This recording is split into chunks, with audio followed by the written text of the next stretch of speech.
ಗುಜರಿ ಅಂಗಡಿಗೆ ಆಕಸ್ಮಿಕವಾಗಿ ಬೆಂಕಿ ತಗುಲಿದೆ. ದಟ್ಟವಾಗಿ ಹರಡಿದ ಹೊಗೆಯಿಂದ ಜನರು ಕಂಗಾಲಾಗಿದ್ದಾರೆ. ದಾವಣಗೆರೆ ನಗರದ ಆಜಾದ್ ನಗರದ ಬಳಿ ಘಟನೆ ನಡೆದಿರೋದು. ಲಕ್ಷಾಂತರ ರೂಪಾಯಿ ಮೌಲ್ಯದ ಗುಜರಿ ಸಾಮಗ್ರಿ ಬೆಂಕಿಗೆ ಆಹುತಿಯಾಗಿದೆ. ಇನ್ನು ಸ್ಥಳಕ್ಕೆ ಅಗ್ನಿಶಾಮಕ ದಳದ ಸಿಬ್ಬಂದಿ ದೌಡಾಯಿಸಿ ಬೆಂಕಿಯನ್ನು ನಂದಿಸುವಂತಹ ಕೆಲಸವನ್ನ ಮಾಡಿದ್ದಾರೆ.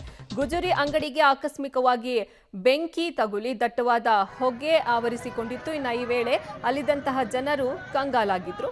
ಲಕ್ಷಾಂತರ ರೂಪಾಯಿ ಮೌಲ್ಯದ ಗುಜರಿ ಸಾಮಗ್ರಿಗಳು ಬೆಂಕಿಗೆ ಆಹುತಿಯಾಗಿದೆ. ನೀವು ದೃಶ್ಯಾವಳಿಗಳಲ್ಲಿ ಗಮನಿಸ್ತಾ ಇದ್ದೀರಾ. ಇದು ದಾವಣಗೆರೆ ಜಿಲ್ಲೆಯ ಆಜಾದ್ ನಗರದ ಬಳಿ ನಡೆದಿರುವಂತಹ ಘಟನೆ.